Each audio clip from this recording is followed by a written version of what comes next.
The tampon king gets back in the ring. I speak of former VP nominee Tim Walz. He joined Beto O'Rourke at a Texas town hall last night, and the estrogen levels were enough to give Chuck Norris menstrual cramps. I wonder, is our strength our diversity? Our strength is our diversity. We've been talking about this for years as a country of immigrants, and we let them define the issue on immigration. We let them define the issue on D&I. But I'm thinking there's only one explanation for Tim spewing nonsense like this. Time of the month. Spotlight-hungry TV host collides with a governor who leads like he's been wandering aimlessly through a Target parking lot for days.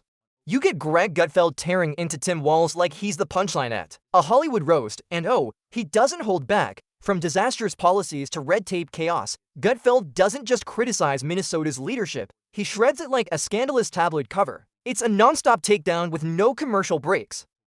Tim Walz continues to be criticized for embellishing his rank in service. After it came out over the weekend, he once claimed to be an official bikini inspector. Walz's direct superior in the National Guard says Walz knew his unit was about to deploy to Iraq and went behind the back of his superior officer to resign. When reached for comment, Walz yelled, "Hey, look over there," and then ran away. Although Walz's actions look bad to veterans, Dems say these revelations could really help him win the coward vote. Stay tuned, because this fiery takedown burns hotter than Walz's frozen approval ratings. And yes, it's savage, it's outrageous, and it's impossible to look away. Tim Walz, if political leadership were a buffet, he'd be that sad, lukewarm scoop of mashed potatoes nobody asked for, yet somehow always ends up next to your steak. Tasteless, pointless, and bafflingly still on the plate. Now cue Greg Gutfeld, stepping in like a sarcastic wrecking ball at a firework warehouse. Exploited his military background to cover up his crime. He said it was related to his service and that he actually wasn't drunk. He just misheard the instructions in the drunk test. He blew a super high level. It was like, 0.2, driving 100 miles an hour. And then when he's running for office, he said that he wasn't drunk. I mean, this guy has creep written all over it. He created a snitch line, but lies about his personal infractions. He doesn't even own up to it. This is a guy who pushes a hoax about sex on a couch, and then the closer you look at him, he's a creepy cuck. Slashing through Walz's mess with the sharp wit of a jittery Dexter doing stand-up at a dive bar. This isn't governance, it's performance art gone sideways. Like finger painting with expired mayonnaise, messy, bizarre, and impossible to take seriously. Let's be real, watching Tim Walz govern Minnesota is like watching a frazzled substitute teacher try to wrangle a classroom full of sugar handing out scented candles in a burning building. Saw just recently Donald Trump's executive order to make it more difficult, specifically to women, trying to make it more difficult for women to be able to vote. We see one of the first things they do is try and restrict the vote. Wait, so Trump is making it more difficult for women to vote? How so? Math problems? But it's further proof that the most dangerous thing for a leftist is a follow-up question, which is why you never hear any. But I guess questioning elections is okay now. But the best moment came when Walz forgot who he is. Greg Gutfeld didn't even have to break a sweat.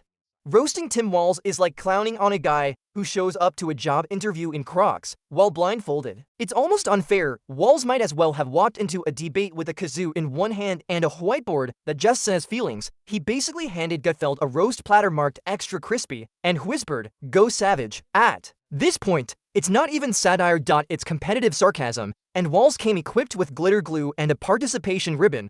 Walz is a strange dude. Oh, he's strange. He is strange. Him and I are the same age. How does he look so much younger? No, he's a strange guy. It's strange. He called up years ago. I was in the White House, and he said, "My house is being surrounded by people with American flags." I said, "Is that a good thing or a bad thing?" He said, "I think they're going to attack me." This was during the riots and everything else. They were MAGA people. They like the American flag, all right? And they also had Trump. And I said, "How do you know?" There were about 15,000. He said, He said, could you put out a word like that I'm your friend? I don't even know him, but that's the only time I ever spoke to him. And if you look back long ago, tweets, before Truth, tweets, long ago, I put out a statement. He's a good man, the governor. He's on our side. I didn't know him, but I didn't want him to get hurt. And everybody put down their flags and they left. Yes. He said it was a miracle. He said it was a miracle. Let's kick things off with the economy, shall we? Tim Walz took one look at inflation, rising unemployment, and businesses running for the hills, and thought, you know what'll fix this? More taxes. Why stop there?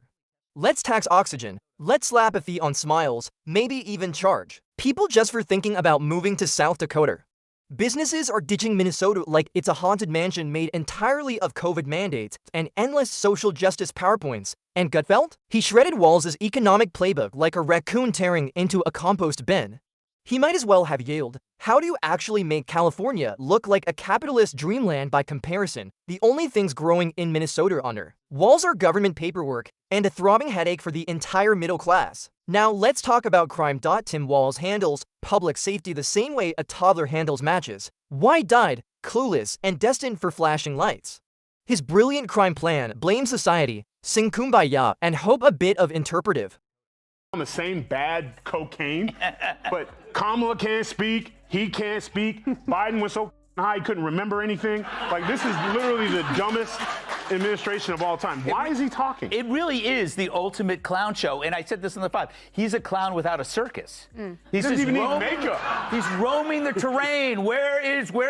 Is there some carnival that I could work for? Yeah. I'll watch your windows. He's a rogue clown. Yes. Who is just an inconsequential footnote to vice presidential history. Yes. No one will remember his name on trivia night, and that's going to be in 3 months from now. Dance will melt a criminal's heart. It's like handing out lavender candles inside a 5-alarm fire. Meanwhile, Gutfeld's on stage turning raw crime stats into late-night comedy. He practically flashed a map of Minnesota labeled here. Be carjacking smeared across the Twin Cities. He mocked Walz's crime plan like it was a mall cop trying to stop a riot, armed with a kazoo and a clipboard. If Tim Walz ran national security, we'd all be brushing up on our Russian by next week. And education. Oh, buckle up. That's a glittering dumpster fire all its own. Walz, a former teacher, because of course he is, decided to turn Minnesota's classrooms into playgrounds of woke word salads. Forget math. Forget science. Kids are now getting graded on how well they can spot microaggressions and build safe spaces out of popsicle sticks. Gutfeld didn't hold back. He went scorched earth. He joked the only test Minnesota students pass anymore is the How to Stay Permanently Offended exam. Especially talking about these old white guys who seem to disappoint us on a regular basis in this country. Dude. You're an old white guy. And you're right, you are a huge disappointment. I guess hating himself is the first thing he's nailed correctly. Because Walz saying old white men suck isn't a political stance, it's his confession. Walz calling people old and white is like Maxine Waters making fun of someone for shopping at Wigs R Us. He wants to execute more DEI policies, and Trump wants to execute murderous gang members. So there you go, ladies and gentlemen. Can you see the difference? Under Walz, classrooms aren't about education. They're theatrical experiments in feelings. There's no more detention, just a participation trophy and a TikTok therapy break. And can we please talk about the COVID policies? Oh boy, Tim Walz handled the pandemic like it was his big break on America's next top authoritarian. Shut it all down. Lock the bars, target the churches, but protests? Oh, those were suddenly spiritually essential. Apparently, the virus takes a political stance. Who knew? Greg Gutfeld couldn't resist feasting on that hypocrisy buffet. He ripped into the absurdity, pointing out how Walz canceled Grandma's bingo night, but rolled out the red carpet for mass protests, as long as there was one Marxist slogan and a paper match puppet in attendance. This wasn't public health, it was interpretive theater with a clipboard. And don't even get started on the budget surplus. Minnesota had a surplus so massive, even Walz couldn't pretend it wasn't there. So what did he do? Says that Walz lost, but one of them, Politico says, is like Walz's wide eyes showed his passion and emotional intensity. Can we show that? There is his wide eyes. That humans would widen their eyes to convey that danger is close. What emotion are you getting from that? Sorry. still. That was every. More red tape, more diversity consultants. And hey, maybe toss in a taxpayer-funded mural of himself staring off like he's solving world peace. Gutfeld nearly passed out from the irony. He said giving Walz a budget surplus was like handing a toddler a credit card and telling him to only buy the essentials. Sure, Tim, because what government really needs is a new espresso machine and a gender equity executive yoga retreat. And on the subject of red tape, Walz has turned government bureaucracy into an Olympic sport. In Minnesota, you can't even open a lemonade stand without 14 permits, a background check, and an official declaration of pronouns. It's like Soviet Minnesota, just with better graphic design and even worse results. Gutfeld painted Walz like he was auditioning for gold. In bureaucratic gymnastics, every policy twist involves more flips and awkward spins than a Cirque du Soleil act themed around tax code. Tim Walz vomits more nonsense. I called Donald Trump a wannabe dictator. It's because he is.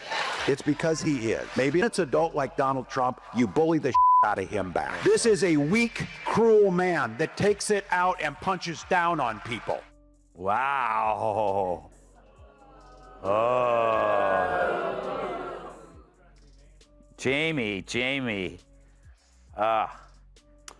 What a Painful, douchebag, huh? Greg. That was absolutely painful. He was the keynote speaker at this conference. Can you imagine having to watch more of that? Yeah. Oh, and don't forget Walz's awkward political man crush on Gavin Newsom.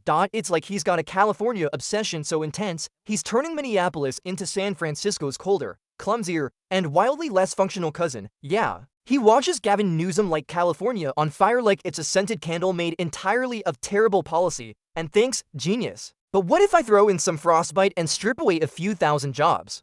It's like Walz is following California's disaster script, only in snow boots, with fewer vowels and way more property taxes. Gutfeld didn't pull a single punch. He said if Gavin Newsom is a walking shampoo commercial with the ego of a Bond villain, then Tim Walz is the confused understudy who wandered on stage halfway through and started ad-libbing in Pig Latin. Walz struts around like he's the political love child of Bernie Sanders and a glitchy traffic light, claiming to be the progressive messiah while tripping over every agency he touches. And transportation?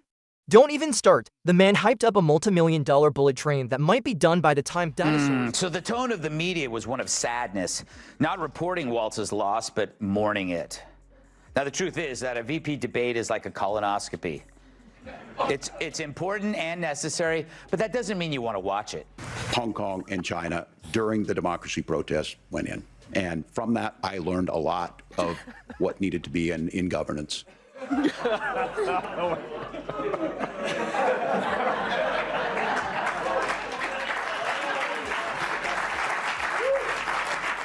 Yeah. Even a deer in the headlights is screaming, "Get the out of the way, dude!" It's no wonder they don't do follow-up questions with Democrats. They're like the top layer of day-old skimpy bean dip. What's underneath, you don't want to see. And Greg Gutfeld, he rolled his eyes so hard it practically registered on the Richter scale. The sarcasm was so thick, it deserved its own zip code. Oh bravo, Tim. Let's toss logic into the recycling bin and pour billions into Elon Musk-style sci-fi fanfiction on train tracks. Because nothing screams financial brilliance like a bullet train to nowhere, slower than the DMV, and about as useful as a solar-powered flashlight in the middle of a January blizzard. Now, let's talk about Walz's media appearances. Picture a man playing dress-up as a competent leader while speaking with the coherence of dial-up internet ... underwater. He rambles in circles like a GPS stuck in recalculating mode. Somewhere behind the scenes, his advisors are hurling flashcards and emergency flares, praying he lands one coherent thought. Gutfeld tore through it like a drunk poet at an open mic meltdown. Watching Walz explain policy is like watching a raccoon try to tap out Morse code while wearing oven mitts. Bizarre, chaotic, and somehow still confident he nailed it. It's not just awkward. Meanwhile, Kamala's VP, Tim Walz, is being accused of lying about his rank, which is called stolen valor. But in Walz's defense in Minneapolis, stealing is legal. But misrepresenting your past for political gain? I don't see that as a problem, said one woman. It's Olympic-level verbal gymnastics no one on earth ever asked to witness. And when the pressure's on, Tim Walz doesn't just pivot. He pirouettes, like a ballerina chugging 5 Red Bulls while speed reading The Atlantic. Ask him about the explosion in violent crime, and suddenly he's preaching how building more bike lanes will magically stop felonies. Bring up the collapsing economy, and he launches into a lecture about gender-neutral parking lots and the emotional trauma of blacktop. Governance, no, this is full-blown interpretive policy theater. Every crisis is met with a TED Talk on collective healing and a slideshow titled Ukuleles for Unity. And Gutfeld? He nailed it. Walz is basically a magic 8-ball in orthopedic shoes. Shake him, and the answer is always some foggy ramble about equity composting or intersectional infrastructure gardening. And don't even start on the branding. Walz struts around like your friendly farmtown dad, but his idea of roughing it is drinking almond milk without a paper straw. He's the guy who shows up to a tailgate with kombucha and asks if the brisket is ethically sourced.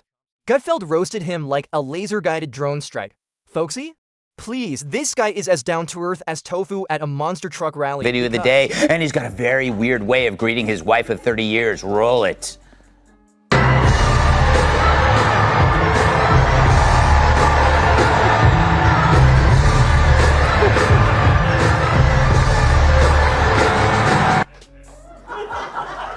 I want to see this in slow motion. You'll see Walz extends his hand to his wife. She grabs it. They shake. He pulls her close and then goes in for that non-friction hug, all the while still shaking her hand. I wish there was a word to describe that. Oh, yeah, weird.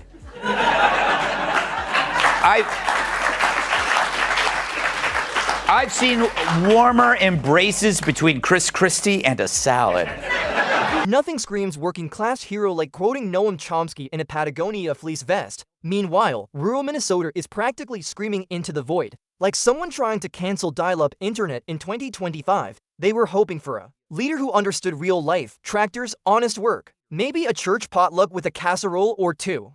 Instead, they got Tim Walz, a guy who seems to think greater Minnesota starts at the edge of a bike lane and ends wherever the kombucha kegs run dry. This isn't leadership, it's lifestyle. Branding sprinkled with buzzwords and wrapped in recycled paper. He governs like he's live streaming a TED Talk titled Empathy Through Bureaucracy. And Gutfeld's final blow, brutal, he crowned him the IKEA governor. Comes in a box, missing screws, some assembly required, and by the end, you're sobbing over a wobbly disaster, wondering if you've just constructed a metaphor for failed leadership, and he nailed it. Walz acts like policy is a Pinterest board and governance is just a cocktail of hashtags. Oat milk, an interpretive dance. Gutfeld saw through every bit of it, like X-ray goggles at a nonsense convention. Each bloated policy, every tangled word salad, every preachy monologue disguised as direction, he sliced through it with sarcasm so precise it should be in a surgical handbook.